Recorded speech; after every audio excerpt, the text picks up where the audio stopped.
Buenas Buenas, tardes. buenas tardes.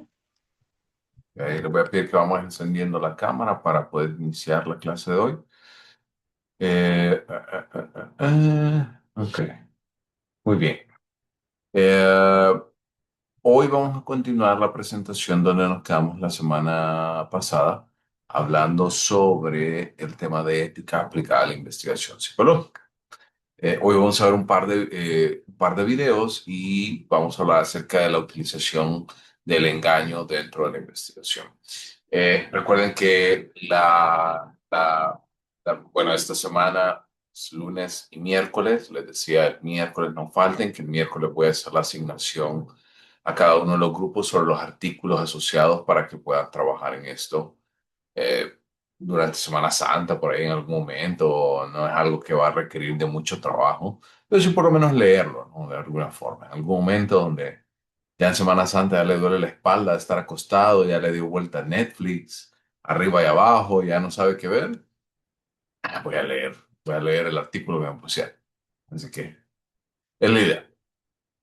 Entonces, hoy vamos a continuar con la parte de investigación y vamos a iniciar también con la ética aplicada en en la psicología clínica. ¿Ok? Para iniciar entonces la parte de hoy voy a ponerles un video y voy a necesitar entonces que ustedes me digan si logran escucharlo y verlo bien.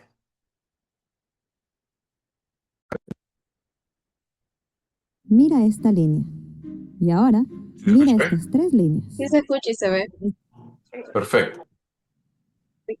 Entonces, ok, ahora vamos a apagar la cámara. Pueden apagar. Y en el chat, ok, va a ser una pregunta de este video. Y en el chat quiero que ustedes contesten. ¿Ok? Mira esta línea. Y ahora, mira estas tres líneas.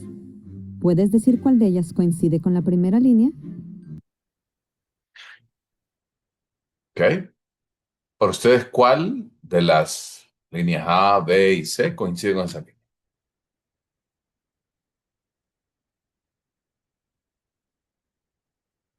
Muy bien. C, C, C, C, C, C, C. Ok. Miremos qué ¿Y hicieron los qué tan seguro investigadores. estás? Mantén ese pensamiento y escucha esta historia, porque la mayoría de personas puede equivocarse en esto. Érase una vez, en la víspera de una fiesta religiosa importante, un niño de 7 años que observaba a su abuela mientras servía una copa de vino extra. Cuando el niño preguntó para quién era la copa, ella dijo que era para el profeta. El niño no le creyó, así que su tío le dijo que solo observara la copa de cerca. Lleno de expectativa, el niño miró fijamente la copa y de repente creyó ver que el nivel del vino bajaba un poco. En 1951, décadas después del incidente, nuestro niño se convirtió en un pionero de la psicología social, decidido a racionalizar lo que realmente sucedió esa noche. ¿Desapareció realmente parte del vino o se lo hicieron creer? Para descubrir la verdad, ideó un experimento para investigar si la presión de los compañeros puede ser lo suficientemente fuerte como para cambiar nuestra percepción y hacernos creer en cosas que no son ciertas. El experimento de conformidad de Solomon Asch se llevó a cabo con 123 estudiantes universitarios, varones blancos, a quienes se les dijo que formarían parte de un estudio de juicio visual. Cada estudiante fue presentado a un grupo de otros 6 a 8 estudiantes que eran, de hecho, actores que ya sabían de qué se trataba el experimento. Luego se reunió al grupo en un salón de clases y se les mostró 2 tarjetas, la primera con una línea, la segunda con 3 líneas. Luego se le pidió a cada estudiante que dijera en voz alta qué línea en la segunda tarjeta coincidía con la primera. El grupo estaba sentado de tal manera que permitía que los actores respondieran primero, dejando que el participante real respondiera al final. Durante las 2 primeras rondas, los estudiantes falsos, también conocidos como confederados, dieron la respuesta correcta y el estudiante inocente conocido como el sujeto, dijo lo que pensó que era verdad. En la tercera ronda, los actores comenzaron a responder con una respuesta claramente incorrecta. Durante las siguientes 12 rondas, denominadas las pruebas críticas, todos los confederados darían la respuesta obviamente incorrecta. Así que el estudiante inocente podría ignorar a la mayoría o ignorar la verdad. Entonces, ¿qué les dijo el experimento a los investigadores? Después de completar 18 rondas con los 123 sujetos, el experimento llegó a la siguiente conclusión. 23% de los estudiantes siempre dio la respuesta correcta. 72% se conformó con la mayoría al menos una vez. Y el 5% sucumbió por completo a la presión de grupo y siempre dio la respuesta obviamente incorrecta. El trabajo de Ash también mostró que si solo un compañero respondía correctamente, el efecto de la presión de los demás compañeros disminuía sustancialmente. El experimento también mostró que las opiniones de 3 compañeros son suficientes para influir en un estudiante para que cambie de opinión. Aumentar el número más allá de 3 confederados no aumentó los niveles de conformidad con los demás. O, dicho de otra manera, si 3 personas dicen algo obviamente incorrecto y no hay nadie que esté en desacuerdo con ellos, muchos de nosotros estamos de acuerdo con la respuesta incorrecta y comenzamos a mentir debido a nuestro deseo profundamente humano de encajar. Desde entonces, el experimento de Ash ha sido replicado con éxito muchas veces y el efecto sigue siendo significativo, especialmente entre mujeres y grupos de pares homogéneos.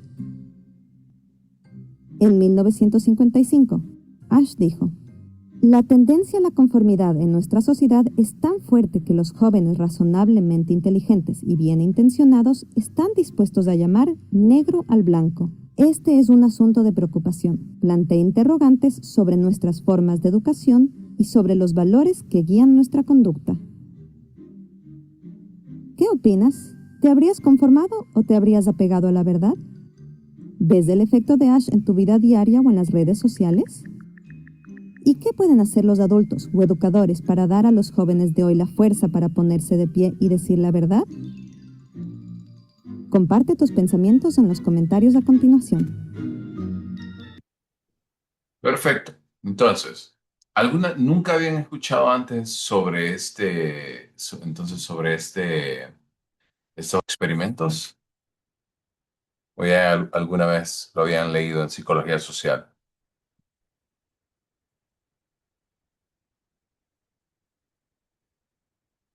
¿Nunca? ¿Nada? No es experimento como tal, pero sí había escuchado como el fenómeno que se da. Ok. ¿Y qué opinan entonces sobre eso?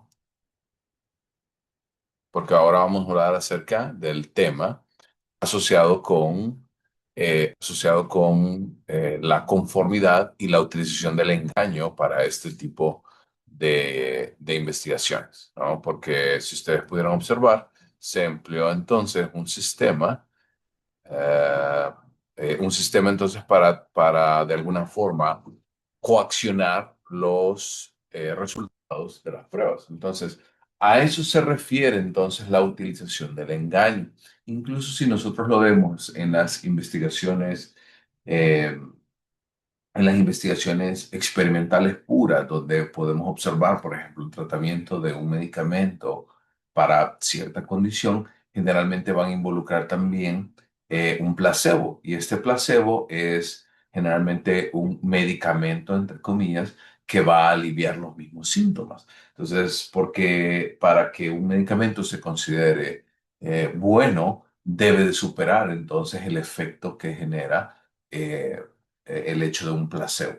Entonces, por las cuales generalmente el engaño se puede utilizar en este tipo de condiciones, pero no nos referimos a engañar a alguien en cuanto a que no le compartimos, o sea, le decimos de que no va a tener ningún daño en la investigación y finalmente termina que sí. Entonces, en general, ¿verdad? Hay algunas razones por las cuales se alegan a favor que puede reproducir fenómenos en laboratorio, como lo que acabamos de ver ahora, ¿no? Reproducimos un fenómeno de presión social que terminó por cambiar la decisión de muchas personas. también puede mostrar, ¿verdad? Algunos efectos negativos, pero estos no son severos ni tampoco tienden a perdurar a través del tiempo. Y la lógica del beneficio-coste puede justificarlo en algunos casos limitados. Por otra parte, engañar como tal no es ético en sí, ¿verdad? O sea, puede generar algún tipo de minimización al efecto negativo real. Los riesgos pueden ser muy variables. Y finalmente, entonces, ¿qué podemos hacer para tratar de eliminar entonces los efectos negativos de utilizar el engaño? Es uno, tomar, obviamente, los experimentadores, tomarse el tiempo de explicar post experimento por qué se decidió utilizar el engaño, cuáles son algunos de los efectos que se pudieron haber observado, entre otras cosas, ¿no? Y sobre todo, dar información veraz al finalizar todo el procedimiento. Y finalmente, prevenir si es que existe algún tipo de afectación, ¿verdad? Cómo se le puede ayudar a la persona, sea que recibe un tratamiento terapéutico posterior, sea que recibe algún tipo de ayuda. También hablando acerca de la divulgación científica y el plagio, que aquí vamos a entrar mucho al tema de utilización de inteligencia artificial para todas las acciones que estamos desarrollando. Y la ciencia como tal, ¿verdad? Nosotros estamos en la responsabilidad como investigadores de divulgar todos los hallazgos que nosotros encontramos. Solo así es que se puede asegurar que las ciencias sigan avanzando. La psicología como tal ha adoptado normas que son homogéneas para para todos los países, que son regidos por los métodos APA, ¿verdad? Por el método APA y el método de citación, de texto, etcétera, ¿no? De bibliografías. Y estos deben ser claros, tanto la introducción, el método, los resultados y la discusión de los resultados que nosotros tengamos. Generalmente, la difusión de esta información va a ser a través de revistas, tesis, congresos, redes y algunos medios que van a exigir mucho rigor y mucha transparencia. Entonces, lo importante que nosotros debemos cumplir al momento de divulgar la información es comunicar por qué nosotros estamos investigando, cómo están definidas estas variables, el análisis que nosotros desarrollamos y que estamos utilizando para estudiar esas variables es el apropiado y si la discusión se va a interpretar con una validez externa. Obviamente también el plagio, ¿verdad? Entra en conversación, porque el plagio es entonces apropiarse de algún tipo de información, datos, resultados, interpretaciones ajenas y tomarlas como si fueran propias. No hay nada de malo en tomar una idea de otra persona, sin embargo, sí se le debe y la pregunta de esto es, si yo quiero tomar un dato, una cita, una frase de alguien, ¿qué debo de hacer para poder hacerlo de manera correcta?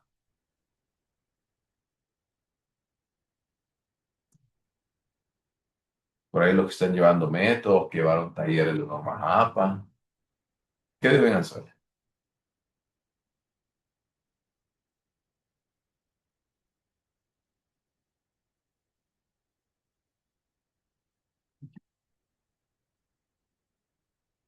A ver de abajo para arriba. A ver, estoy en el chat.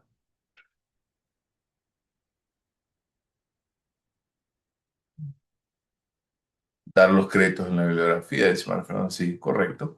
Entonces, darle el crédito, que es una cita, de dónde obtuve esa información, en qué parte la puedo encontrar y el hecho de también recordar que hay algunos elementos donde puede ser una cita textual, puede ser un parafraseo, puede ser una información donde nosotros tengamos algún tipo o una forma distinta de esto y es generar entonces los créditos suficientes para la persona y que no crea que estamos tomándonos entonces esas ideas como tal.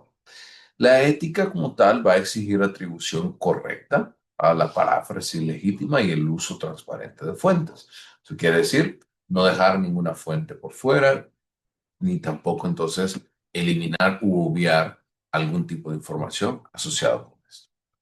En nuestro país generalmente no se da tanto la investigación con animales, pero sí es importante que lo podamos discutir porque tiende entonces a causar algún tipo de malestar a nivel de comunidad o a nivel global. En general tiende a ser, los modelos animales tienden a ser estudios donde primero se emplea algún tipo de técnica que se está tratando de estudiar para tratar de replicar posteriormente en los humanos. Dependiendo de lo que estamos estudiando, así es como se va a elegir al tipo de animal. Pero los que normalmente se utilizan son ratas, monos, en algunos casos un poquito más, de repente que no son tan derivables o que no son tan replicables los estudios en humanos, tienden a utilizar otro tipo de animales como gatos, perros, en algunos casos delfines que se han planificado, que se han puesto en observación que tienden a hacer y que tienen una estructura cerebral bastante similar a la nuestra. También la reflexión va a reconocer, ¿verdad?, el valor moral a todo ser vivo y la cuestión central no es solo si se utilizan o cómo se utilizan los animales, ¿verdad? Cómo es el trato que se les da, porque, por ejemplo, hablamos esto con la clase de procesos cognitivos recién el sábado y les decía que cuando se realizó los mapeos de las zonas cerebrales, eh, de, de las áreas de Brodmann.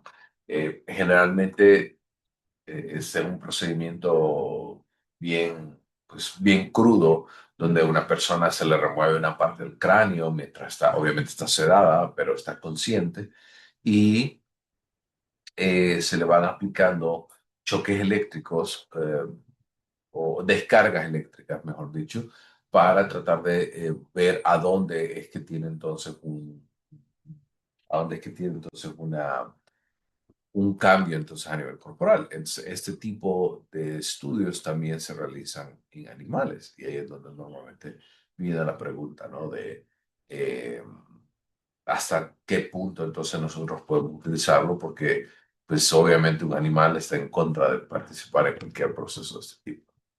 También el texto nos plantea como proceso de reflexión las tres R's, que es reducir, reemplazar y refinar.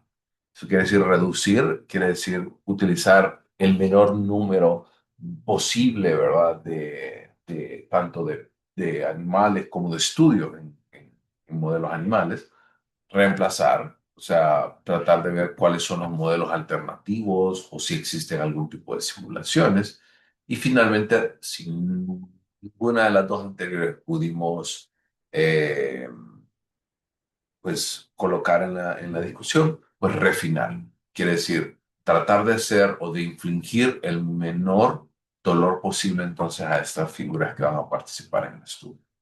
También como prácticas obligatorias, ¿verdad? Que sean un personal acreditado y con una supervisión veterinaria, evitar daños innecesarios, utilizar anestesia cuando la mediste, pero el cuidado post-experimental, ¿verdad? O incluso el sacrificio indoloro, que puede ser un poquito más fuerte, ¿verdad? El procedimiento, y también respetar la etiología y evitar duplicación de experimentos. Eso quiere decir de que si ya, de lo que hablábamos anteriormente, ¿no? Si ya existe un modelo animal donde se ha planteado este tipo de situaciones, ¿para qué queremos nuevamente repetir esta información? Y ya casi para terminar, entonces vamos a hablar acerca de los comités de ética, ¿verdad? Cuál es el papel a través de los años.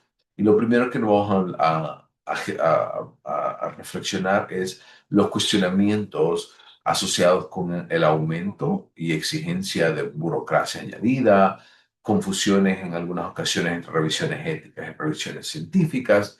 Entiéndase por esto confusión entre no considerar los pasos relevantes para el desarrollo de una investigación y saltarse estos pasos éticos para entonces divulgar información de manera inapropiada.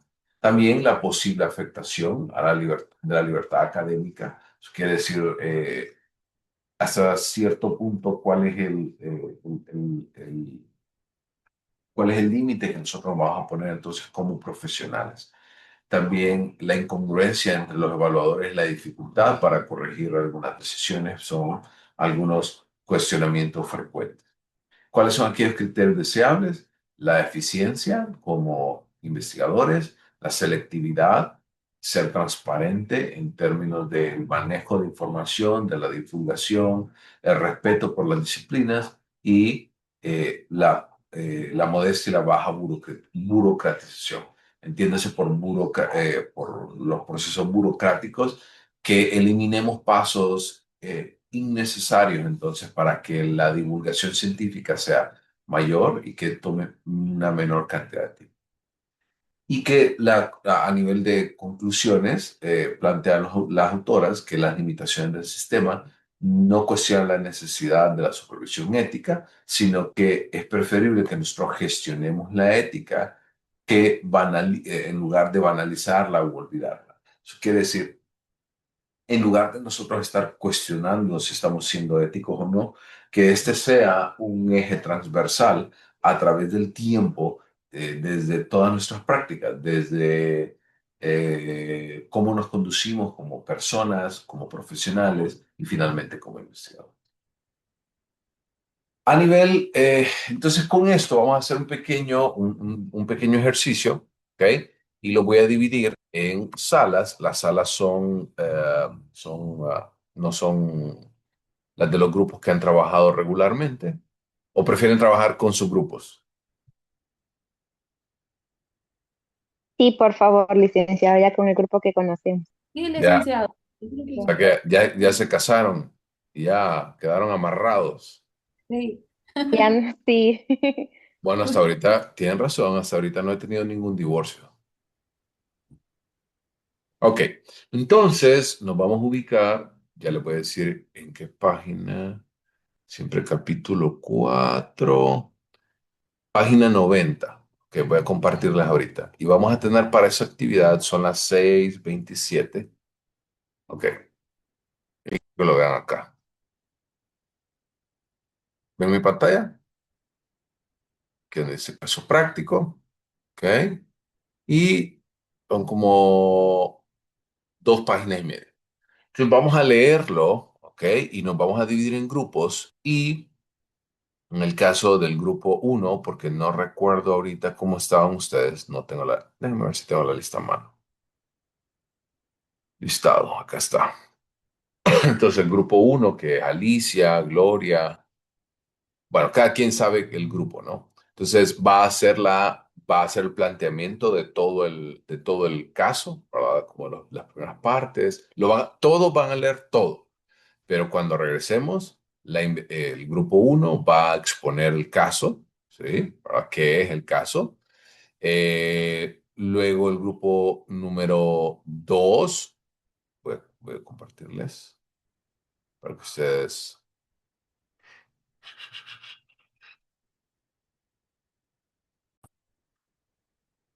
Entonces, todos van a leer todo, ¿ok? Entonces, grupo uno esta parte, grupo 2 esta parte, grupo 3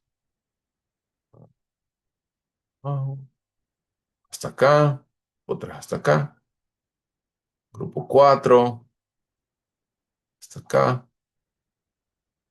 grupo 5 punto 3 y 4, grupo 6. Grupo 7 y 8 van a trabajar en el de clínica, ¿ok? Pero todos lo van a leer, ¿ok? Entonces voy a hacer las salas y ustedes pueden unirse de manera automática, ¿ok? Ya saben cada uno de ustedes, 6:29, 10 minutos para la lectura, regresamos a las 6:39.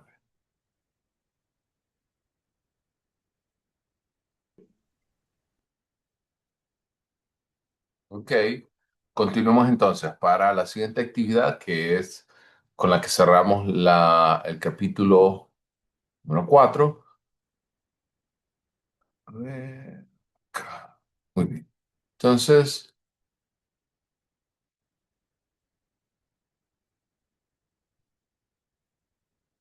listos. Hagámoslo lo más eficiente posible. Ustedes van exponiendo y cada uno de los grupos ya sabe qué es lo que debe hacer. ¿Ok? 5 minutitos para que hagamos toda la exposición del caso. Y voy a poner acá el cronómetro. ¿Listo, grupo uno?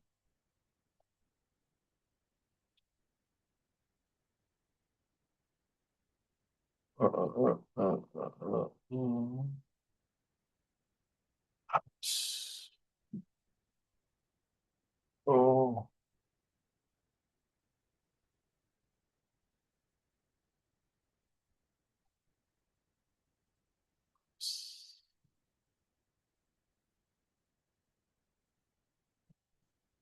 ok. Entonces, grupo uno, adelante.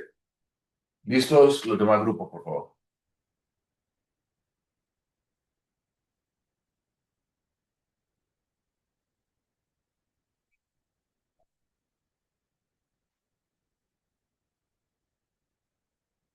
Grupo uno.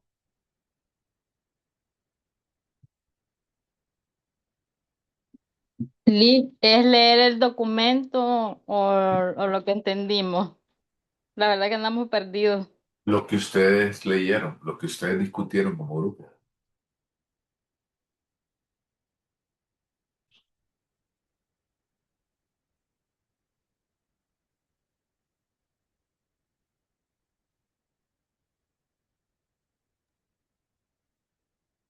Bueno, lo que nosotros entendimos en lo que leímos es que habla de un caso eh, con el uso de información, que es un caso donde tenemos que tener cuidado con el uso de información sensible, puntos claves a la hora de analizar.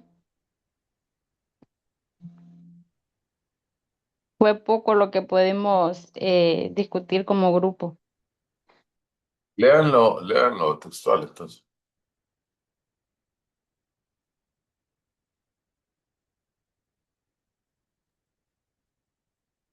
Ok. Caso práctico.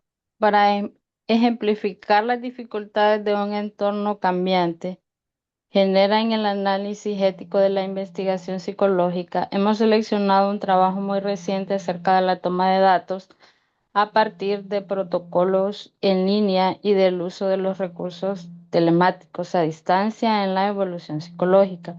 Se trata del trabajo de Burke, si me ayuda ya a pronunciar, Adelante. ok. Un estudio que pretende el siguiente objetivo. El objetivo del estudio es llevar a cabo una prueba piloto de una PFI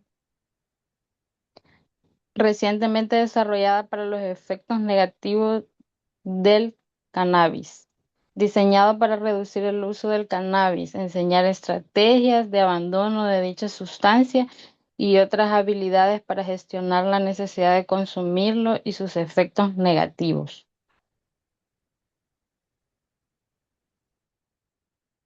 Ok, perfecto. Grupo 2,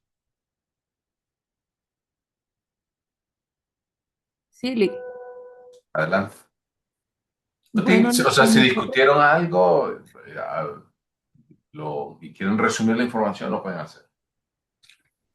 nosotros, pues desde nuestro punto de vista como estudiantes de psicología, consideramos pues que el estudio es importante porque demuestra que se pueden usar intervenciones breves y en línea para ayudar a otras personas a reducir el consumo de cannabis, especialmente cuando hay factores emocionales como la ansiedad social. Em, Nos parece positivo que se utilice el feedback personalizado, ya que permite que cada persona reciba orientación adaptada a su situación. También creemos que es ético promover este tipo de estrategias porque no solo busca disminuir el consumo, sino también enseñar habilidades para manejar la necesidad de consumir y las emociones negativas. Esto pues respecto al bienestar del individuo y fomentar su autonomía. También pues, sin embargo, pensamos que es importante considerar que al ser una intervención, se debe cuidar la confidencialidad y asegurarse de que la información del usuario esté protegida. Además, pues no todas las personas pueden tener el mismo acceso o compromiso con este tipo de herramientas, por lo que no debería ser la única opción de tratamiento. Y para concluir, pues vimos que Pero ahorita estaba metiendo en otras áreas que vamos a ir explorando en los siguientes. Ok, grupo 3.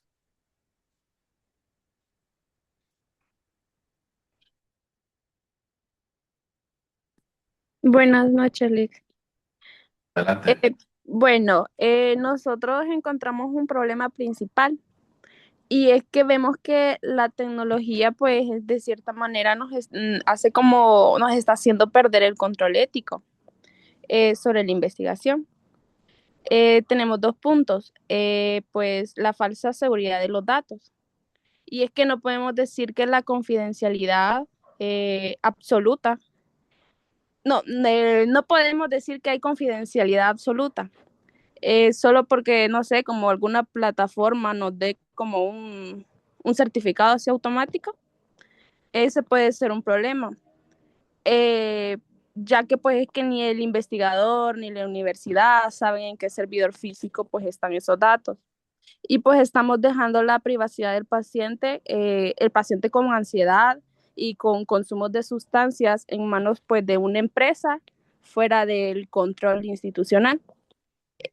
Mi compañera Steph tiene otro punto, lo va a decir.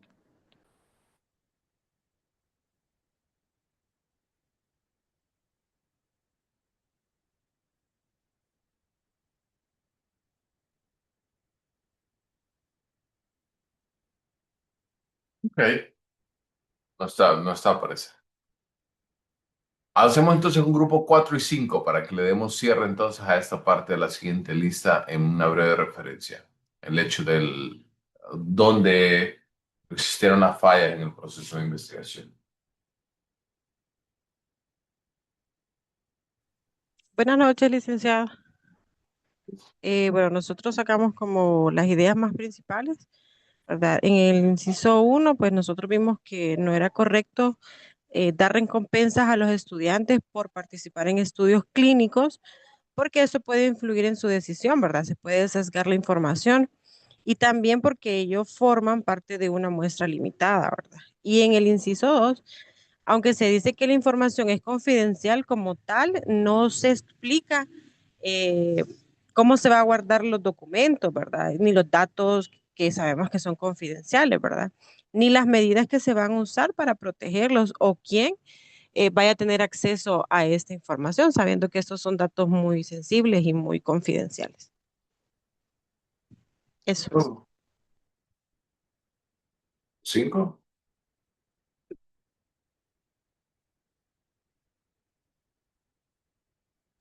Buenas. Adelante. Ok, en base a los problemas a nosotros como grupo 5 nos tocó los incisos 3 y 4. Ok, en el inciso número 3, aquí el problema ético es que no se explica dónde se almacenan los datos, por ejemplo, dónde están los servidores o en qué país se encuentran y así. Y encontramos que tampoco se detalla el nivel de seguridad que tienen esos datos. En todo caso, si se confía en la plataforma, sin que los investigadores se describan cómo se protege realmente la información. En el inciso 4 sigue mi compañera, se lo va a explicar. En el inciso 4 nosotros entendimos que puede ser que se señalan los estilos en los estudios online, o sea que no se asegura de quién responde sea realmente la persona correcta. En una investigación clínica esto es importante porque se necesita saber con certeza quién participa en cada etapa.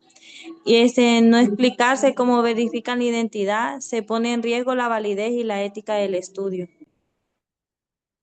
Perfecto. Y terminamos entonces con grupo 6. En nuestro caso, nosotros nos tocó el inciso 5, donde dice que no se especifica cuál es el nivel de seguridad en el material que se genera de la relación entre paciente y psicólogos.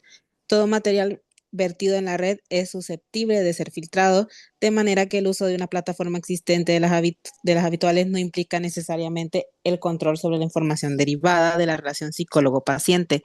Este es un extremo muy complicado y que está generando discusiones sobre cómo ajustar la visión ética estricta con la dificultad de evitar infiltraciones perversas en los sistemas de los datos clínicos. En este caso, además, por lo que implica de no disponer del registro de la información en servidores institucionales, mi compañera Victoria les va a dar, ¿verdad?, lo que nosotros llegamos a la conclusión como grupo. Nosotros llegamos como conclusión en el grupo de que estos dos puntos critican que en el trabajo no se explica cómo se verifica la identidad de las personas en línea ni qué tan segura llega a ser la información. Y en nuestra carrera, en nuestra profesión, esto es importante porque se manejan datos sensibles y si no hay seguridad ni control, entonces pueden haber problemas éticos de filtración de información. También decía de que en Internet no se puede, o sea, toda la información que se sube a Internet puede ser hackeada, puede ser filtrada. Entonces, no siempre toda la información que encontremos en línea puede llegar a ser confiable porque no sabemos qué tan alterada eh, pudo llegar a ser. Perfecto. Y con eso entonces quiero resumir y finalizar la presentación de investigación científica porque toca varios elementos este caso. Uno, desde la remuneración a personas hasta el manejo de la información, utilización de diferentes tecnologías para la recolección de información, los peligros que puede representar eso. Entonces, todo esto, toda esta información y este caso resume un montón de conflictos que podrían generarse a través de cualquier proceso de investigación científica y la manera entonces cómo podemos solucionarlo es el hecho de atender cada una de ellas y gestionar entonces un protocolo y un marco metodológico mucho más robusto que presente entonces eh, que presente entonces un planteamiento mucho más fuerte para generar entonces una respuesta ante las necesidades tanto de los participantes como de la generación de información. Ok, entonces, 7:01 nos tomamos 4 minutos, 7:05 volvemos para la segunda parte de la clase. Los leo al chat.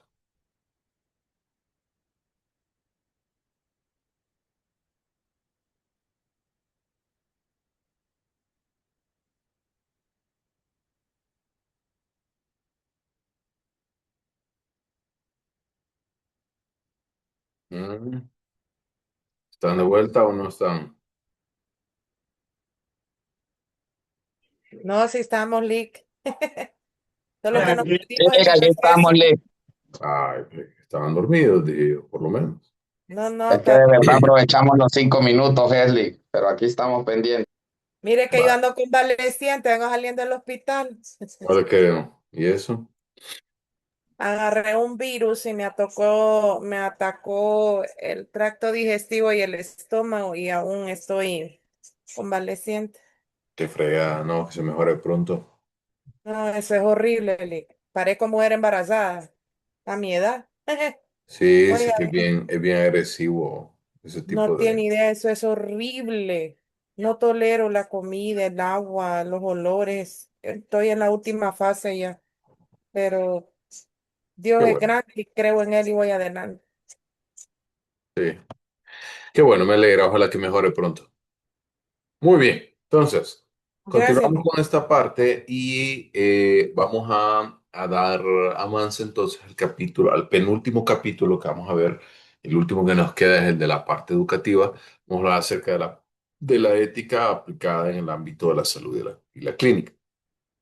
En general, recordando que mucho de lo que nosotros hacemos en la práctica psicológica deriva del modelo médico, por eso vamos a hablar acerca de un ámbito de salud y un ámbito clínico. Entender, ¿verdad?, que sobre todo cuando nosotros hablamos de la parte clínica es donde un proveedor de servicios ofrece entonces a una persona, entiéndase un profesional, a un paciente o cliente, y este cliente espera entonces resolver su dificultad a través de ese servicio que se le está ofreciendo. En psicología, entiéndase, llega con una sintomatología, el psicólogo entonces tiene una caja de herramientas que le va a ayudar entonces a lidiar con esa dificultad. En general, vamos a entender, y como una premisa importante, vamos a entender de que el hecho de recibir ayuda le va a colocar a usted en un contexto de vulnerabilidad. Ahorita Ruth nos puso gentilmente el ejemplo y vamos a ver que en este punto donde ella se encuentra está en una posición de vulnerabilidad. Entiéndase de que tiene una necesidad y es el profesional el que sabe o el que va a llevar a cabo, entonces va a tener la titularidad del tratamiento como tal. Y el paciente entonces pasa como a un segundo plano en ese sentido. Por lo cual, entendemos que se va a generar un contexto de vulnerabilidad, va a ir integrando principios de bioética, deontología, competencia profesional y responsabilidad social. Y el propósito, sobre todo, de esta parte es proteger la dignidad, la autonomía y el bienestar de las personas que reciben el servicio. Por lo cual, vamos a entender que la ética aplicada al ejercicio profesional no se debe entender solamente como una guía de preguntas y respuestas inamovibles y monolíticas, sino que va a ser un proceso completo de conocimiento, de interacción y de afinamiento del proceso. ¿Cuál es el contexto actual de la salud mental? Vamos a ver que no solamente se ha aumentado la visibilidad pública de la salud mental. Y quiero hacerles una pregunta a ustedes. ¿En qué momento dirían ustedes que marcó considerablemente el aumento de la búsqueda de personas para servicios de salud mental? Cuando COVID, El después de COVID. COVID. Exactamente, Alan puso por ahí el COVID. El COVID nos ayudó, y les voy a ser sincero, y esto se los puedo hablar de manera personal en pandemia, ¿correcto? Eso lo pude vivir yo de manera individual, de manera personal, porque muchísimas personas se volcaron a recibir atención psicológica. Y entender de que en la última década, más o menos, los últimos 15 años, ¿verdad? Se ha visibilizado mucho más la salud mental.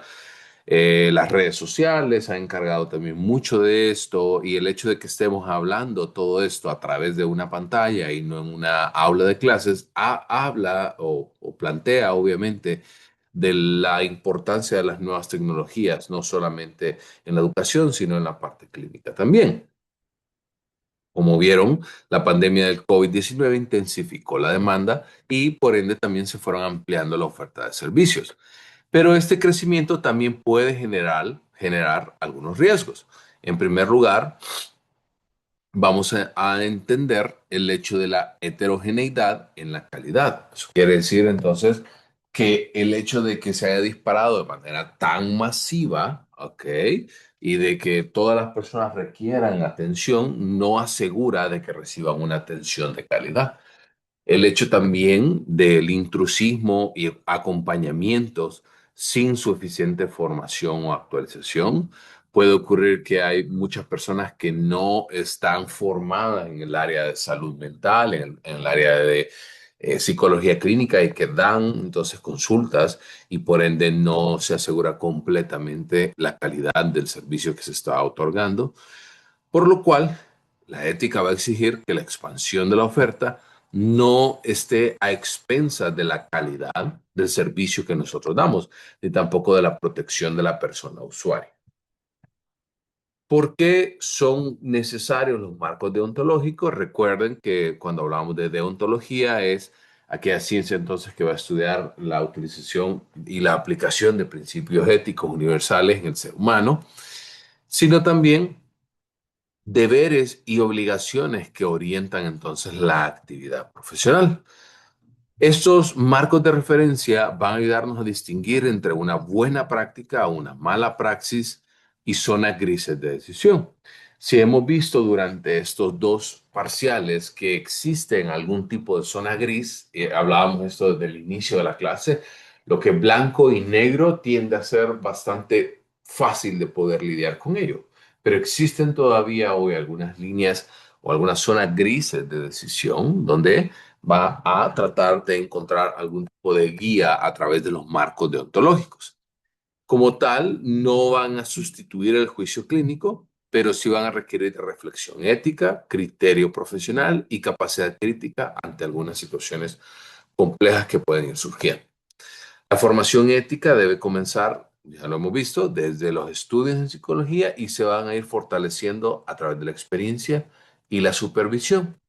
Y lo primero que yo voy a hablar es la relación terapéutica como tal y la asimetría de poder. ¿Qué entienden por asimetría de poder?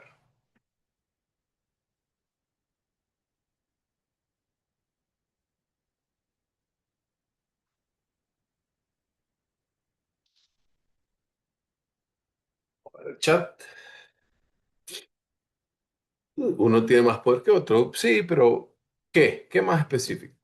¿Qué me quisieran compartir ustedes? ¿O a qué nos referimos con esto?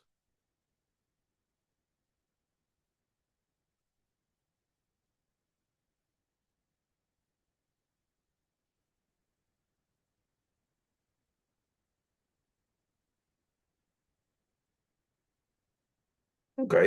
Bueno, muy bien. Entonces vamos a ir deshojando. Primero, ¿por qué planteamos una asimetría de poder? Porque no ocurre en condiciones de igualdad plena. Eso quiere decir, generalmente el paciente va a ir a... Les voy a hacer una pregunta y esto lo pueden contestar de manera como ustedes quieran. ¿En qué momento llega el paciente al psicólogo?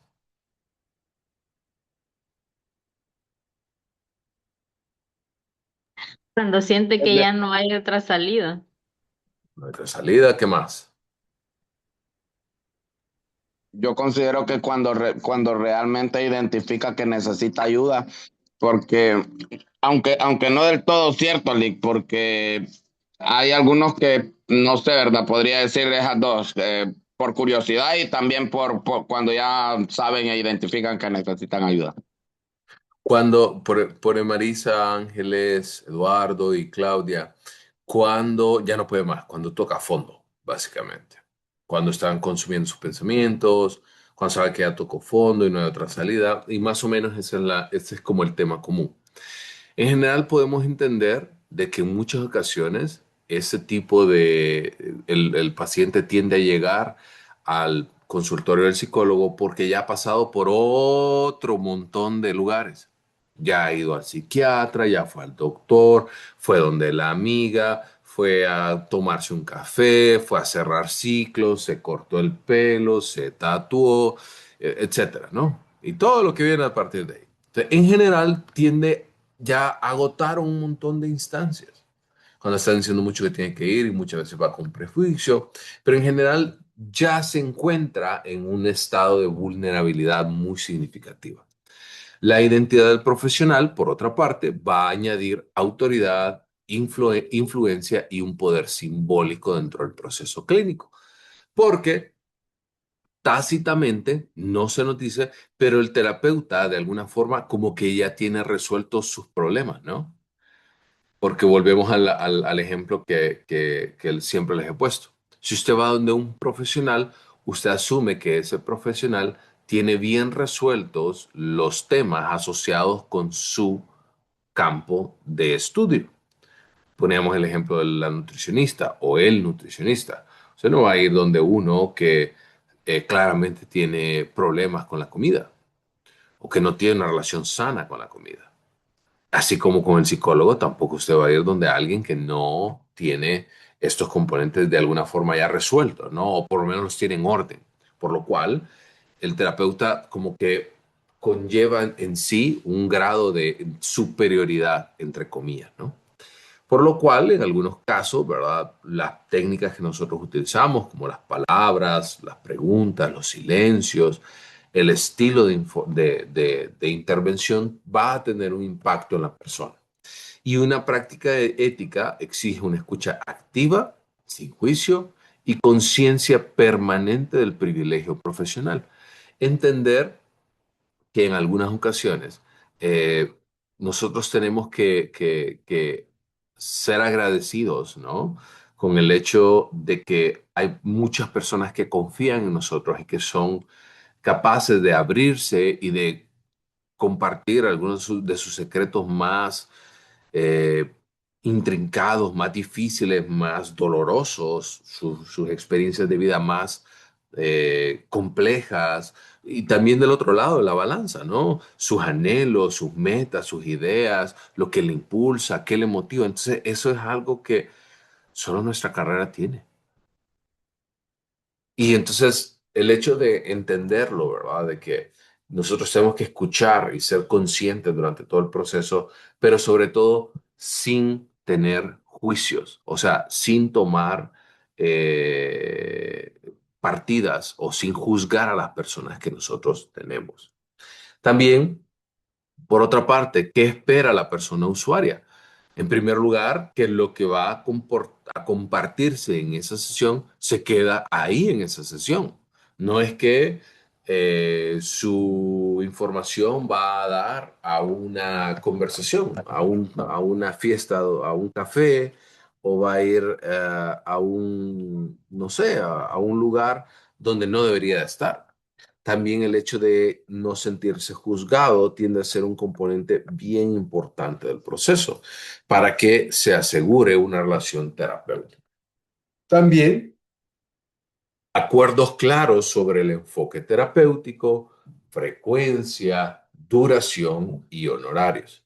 Todo esto nosotros lo vamos a entender como el encuadre y entender por encuadre qué es lo que se va a hacer durante las sesiones, cuáles son los objetivos, cuál es la frecuencia que se van a tener las consultas, la duración y cuánto es el valor del servicio que usted está ofreciendo. También tener un reconocimiento honesto de los límites técnicos del profesional y realizar la derivación adecuada cuando sea necesario. Llega un punto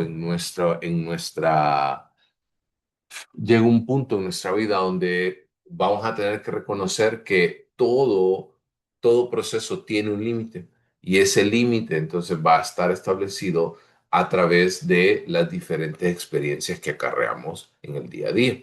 Entiéndase de que no todos los pacientes usted los va a poder tratar. Es muy difícil hacerlo y va a reconocer que usted tiene un límite. Y cuando lo reconoce ese límite, entonces hacer una derivación adecuada es lo más importante.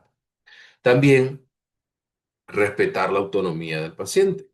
Cuando nosotros acompañamos, no significa que nosotros imponemos decisiones, ni que tomamos decisiones por nuestro paciente, sino más bien al contrario. Somos una persona que va a alentar a la persona que tome sus propias decisiones. Algunas malas experiencias éticas pueden provocar abandono del tratamiento y retrasar la búsqueda futura de ayuda. El hecho, por ejemplo, que un terapeuta o una terapeuta, ¿verdad? Se le insinúe a un paciente, tiende entonces a ser, por ejemplo, una experiencia que tiende a ir fuera de la ética y por lo cual puede provocar el abandono del tratamiento y desconfiar ahora de los profesionales que vienen. O, por ejemplo, el hecho de que trabajaron durante un año, no tuvieron resultados, se notaba que el profesional o la profesional no iba preparada o preparado para las sesiones, como que simplemente era llegar, hablar de su día a día y por eso pues, no tuvo un progreso significativo. También ir entendiendo algunos modelos de relación asistencial y uno de ellos tiende a ser el modelo paternalista, que plantea que el profesional decide a través de la priorización del bienestar con escaso peso en la opinión del paciente. Entiéndase en estos casos como por ejemplo donde una persona o es un niño, por ejemplo, donde la toma de decisiones tiende a ser un poco menor, ¿verdad? O la capacidad para tomar decisiones tiende a ser menor. Personas que, por ejemplo, también pueden tener algunas dificultades a nivel cognitivo, pueden entonces también entrar dentro de ese modelo paternalista. También el modelo informativo es donde yo le brindo toda la información al paciente y el paciente es quien toma la decisión a partir de estos datos. El modelo interpretativo, donde pues, generalmente lo vemos como en procesos de evaluación y de medición, donde yo le doy un valor, le otorgo, eh, por ejemplo, le realizo una evaluación y a partir de esa evaluación ayudamos a decidir. Por ejemplo, esto puede ser un proceso de evaluación de orientación vocacional, por ejemplo, tiende a ser muy recurrente. Y un modelo deliberativo, que es cuando el profesional y el paciente pueden tener opciones, diferentes valores, prioridades, y pueden entonces como poner en discusión cuál es la mejor opción, cuál es la mejor ruta a seguir, pero sobre todo preservando la decisión final del paciente. Y que, como veíamos anteriormente, la autonomía tiende a ser entonces un principio fundamental. Cuando nosotros hablamos de la evolución de la psicología clínica, se va a desplazar de ese modelo paternalista como una forma habitual de actuación y entramos a un modelo deliberativo donde el principio de autonomía reconoce al paciente como alguien capaz de poder participar de manera activa en sus propias decisiones de salud. Por ejemplo, en este caso, podemos entender de que en la medida de que una persona tiene altas capacidades cognitivas o por lo menos promedio, ¿verdad? En este sentido, puede entonces participar de manera activa en su propio proceso de intervención. Porque cuando tenemos una intervención ética, va a favorecer la información clara, la deliberación y el consentimiento genuino.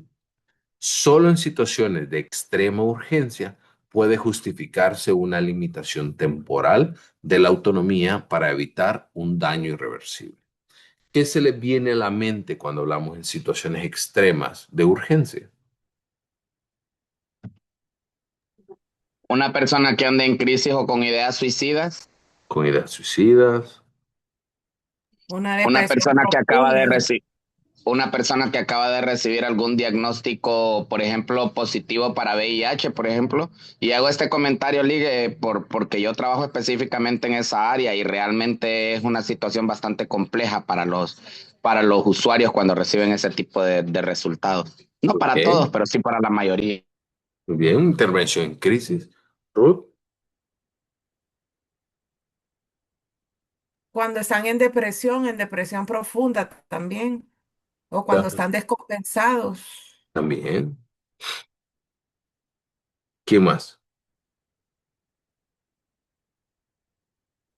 ¿Algo más que le venga a la mente? Y en caso, Lick, de que esta persona nos confiese, por ejemplo, una violación que él cometió o un asesinato, eh, ¿qué protocolo se utiliza? Que que el paciente le confiese que cometió un crimen, digamos. Sí, así es. Ok. En general, en nuestro mar, y ahí es donde volvemos al punto de las áreas grises, ¿no? ¿Cuál es la situación que nosotros, y esto lo vamos a discutir con los artículos del Colegio de Psicólogos, ¿sí? Porque eh, en general, ¿verdad? La línea nos dice de que nosotros somos responsables por transmitir esa información a las autoridades, ¿sí? Estamos obligados a hacerlo. Pero luego viene el punto de que, imagínese lo siguiente. Usted trabaja en y le voy a poner el ejemplo de mi esposa, pero mi esposa ella es psicóloga también, e hizo la práctica en el centro de salud del Bosque.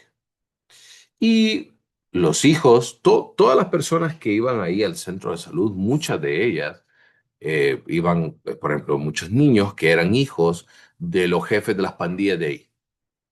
Entonces, cuando llamaban a las personas a una entrega de una devolución, de una evaluación y todo, generalmente ahí se, se,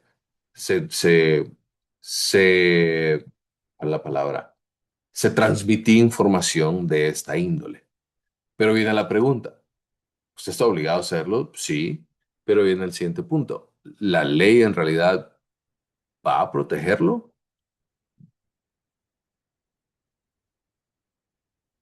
¿Qué va a pasar? No, creo que no, creo que como, es que no es como psicólogo, Lee, yo creo que más que psicólogo como ciudadano reportar eso.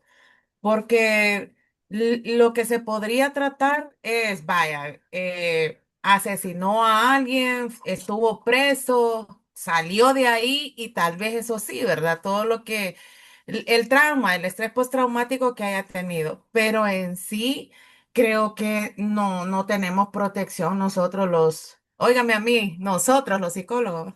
Ah, bueno, ya está en Solo. proceso de formación. Entonces, pero sí creo que valga la redundancia, sería ético decirle de alguna forma prudente de que no se puede atender porque es más que obvio. O sea, como ciudadano sí, pero creo que como psicólogo es como un arma de doble filo. Y volvemos al punto, o sea, porque, o sea, sí, ¿verdad? El principio ético, pero al mismo tiempo yo temería más por mi vida que por el principio ético. Yo no sé ustedes. Sí, Lick, Marisa. yo ahí me surge una pregunta, y disculpe que encendí el micrófono de un solo, pero o sea, cuando hablamos de proteger la información y todo, desde mi perspectiva, está por encima pues mi integridad física, Ujú. ¿verdad? Porque ya después, ¿quién para dar seguimiento a eso? O sea, a uno le pasa algo en ese tipo de situaciones y la vida sigue para todo el mundo, solo buscan a alguien más que cubre ese puesto y ya. Entonces, yo desde mi punto de vista, me gustaría comentar que considero que no es ético como tal, pero sí pongo mi integridad física y de todo tipo antes de cualquier situación. Ujú. Exacto, entonces ahí es donde vienen muchas de esas preguntas, ¿no, Marisa? Sí, Lick, una consulta. Fíjese que anteriormente yo estuve platicando con una persona que trabajó en una ONG que se encargaba básicamente de apoyar o recuperar niños que habían sido expuestos a tratas o que habían sido expuestos a violaciones y cosas así, va. Sí. Entonces él me decía, el problema, mira, me dice, es cuando vos encontrás a un niño, vos sos hombre, y vos no puedes venir y abrazar a aquel niño y decirle todo va a estar bien, porque es un niño que viene expuesto a muchas cosas, no confía en la gente. Pero en esta ONG o a nivel nacional, no lo sé, lo desconozco y por eso lo pregunto, me decía él, no hay una organización que te prepare con primeros auxilios psicológicos. No porque no soy un psicólogo, trabajo en esta área, pero no soy un psicólogo, no hay una institución que nos prepare a nosotros para llevar este tipo de situaciones, me dice.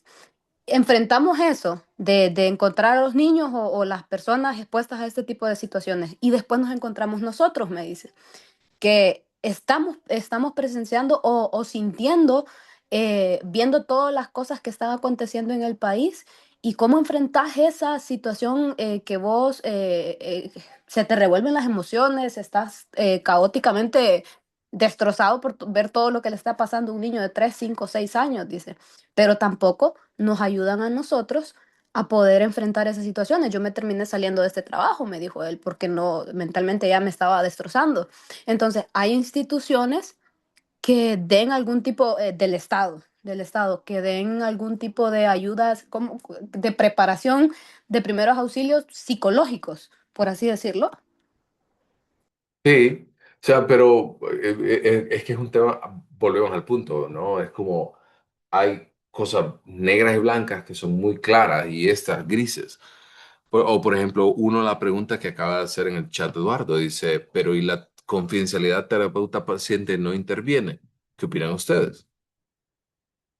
Que ya leyeron un par de códigos de ética de otros países también y ya han leído el nuestro. Es que, permiso, perdón, Victoria, es adelante. que sí, yo recuerdo que en los códigos de ética decía de que el único momento en el que esa relación de confidencialidad psicólogo paciente se puede violar es cuando en este caso o sea, se confiesa algún delito. Entonces ahí sí tenemos la responsabilidad de pasar esa información a las autoridades legales. O sea, ahí sí Exacto. se podría violar ese código.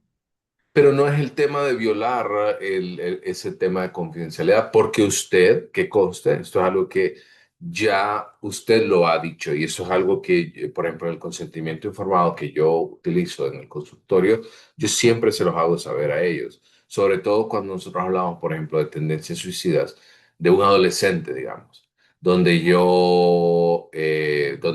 el adolescente a mí me dice directamente, ¿verdad? O me genera un indicio de que tiene o presenta ideas suicidas mucho más fuertes que en el pasado, yo estoy en la obligación de hacérselo comunicar al padre o a la madre, al encargado del proceso.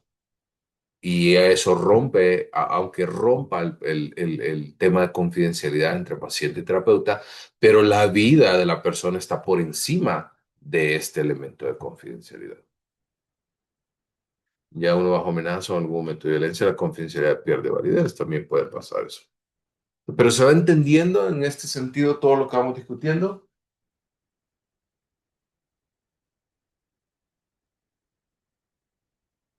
Me gustó ese debate que se hizo ahora. Ok, hablamos un poquito acerca de estos elementos y ahora discutamos acerca de la competencia. Cuando nosotros hablamos de competencia, quiere decir de la capacidad de formación, no solamente a nivel técnico y científico, sino también un poco de comprensión legal y ética del ejercicio profesional. Les voy a poner un ejemplo que pasó recientemente aquí en el Colegio de Psicólogos de Honduras, donde había una disputa familiar, ¿verdad? Se estaban divorciando, padres de familia. La madre lleva entonces al hijo a una evaluación. El padre no estaba al tanto de esto. La evaluación dictamina de que no les puedo decir exactamente qué tipo de evaluación era, pero la evaluación dictamina que la madre es quien debería de tener la custodia de los hijos. Eso lo presentan como una prueba, llevan al psicólogo a declarar. Sin embargo, el psicólogo el, se saltó el paso enorme que uno no puede evaluar a un niño sin el consentimiento de ambos padres. Sometieron entonces una queja formal ante el Colegio de Psicólogos y el profesional entonces fue suspendido. Entiendas entonces la relevancia, ¿verdad? del tema legal que puede tener también el impacto de nuestras propias decisiones. Algunas dimensiones menos visibles, como por ejemplo, cuando nosotros no disponemos de recursos necesarios para intervenir y recursos en todos los sentidos, tiempo, recursos logísticos, hasta disponibilidad. O sea, nosotros somos personas que vamos a tener algún tipo de falla en algún momento, ¿no? También el hecho de seccionar, ¿verdad? El conocimiento puede producir algunas intervenciones parciales, poco integrales o clínicamente insuficientes, por lo cual tratamos de ser lo más holísticos posibles. Porque cuando hablamos de un psicólogo competente, no solo es que sabe mucho, sino que también sabe cuándo debe consultar, supervisar o finalmente derivar. Cuando nosotros no es apto, ya no podemos entonces entender a esta persona. Y lo que vean en la cita en la parte de la derecha, ser competente también implica conocer nuestros propios límites, conocer hasta dónde yo puedo llegar. Ahora, ¿cómo vamos a ir fortaleciendo la competencia ética? Uno, entender que la formación continua y regular en evidencia científica, en técnicas de intervención, mantenerse lo más actualizado posible, el conocimiento de leyes que orienten la práctica en violencia infantil, adolescencia, infancia y algunos otros ámbitos sensibles, la supervisión profesional externa como espacio de introspección, donde podemos tener otro profesional donde pueda brindarnos algún tipo de retroalimentación acerca de nuestro compromiso y de cómo vamos trabajando. También ir revisando constantemente el tema de sesgos, prejuicios o estereotipos que nosotros pueden ayudar o pueden interferir en el proceso de intervención clínica. Por lo cual es imprescindible que nosotros revisemos constantemente nuestros propios estereotipos, límites y afectaciones. También el cuidado del estado emocional, mental y físico del profesional para no comprometer entonces la calidad del servicio. Entiendes entonces que cuando se refiere también al cuidado emocional, mental y físico, quiere decir que usted también tiene la responsabilidad de cuidar de su cuerpo, cuidar de su mente, cuidar de sus emociones y de distintos aspectos que van a influir indiscutiblemente entonces en el proceso terapéutico. Y con eso entonces nos quedamos hasta ahí hoy. ¿Dudas, preguntas, consultas hasta este punto? Todo claro, Lick. Solo, perdone, no todo. Solo una pregunta. Usted al principio de la clase mencionó, licenciado, que el grupo 7 y grupo 8 iba a trabajar en el caso práctico clínico. Solo como pregunta, ¿traemos ese caso leído para el día miércoles o lo vamos a leer aquí en la clase como lo hicimos el día de hoy? Vayan avanzándolo ya, que el grupo 7, yo me confundí, pero es solo grupo 7, lo que pasa es que como son tantos, pensé que era 7 y 8. Ok, Sí, pero entendido, Lick. tráiganlo avanzado ya. Ok, entonces nos quedamos hasta aquí hoy y nos vemos el miércoles. Lick, yo tengo una consulta, ¿Roberto? pero es un poquito fuera de la clase. Usted ya nos evaluó lo que es la participación en la conferencia de psicólogos, ¿verdad? Porque la coordinadora le envió el documento donde mencionaba a todos los alumnos que asistimos a la reunión, ¿verdad? Ok. Es que fíjese que como ese día la compañera Bessie y yo tuvimos la excusa en la clase de métodos cualitativos de los viernes. Quería saber si nos podía compartir lo que era esa constancia donde nosotros dos asistimos para presentársela al licenciado.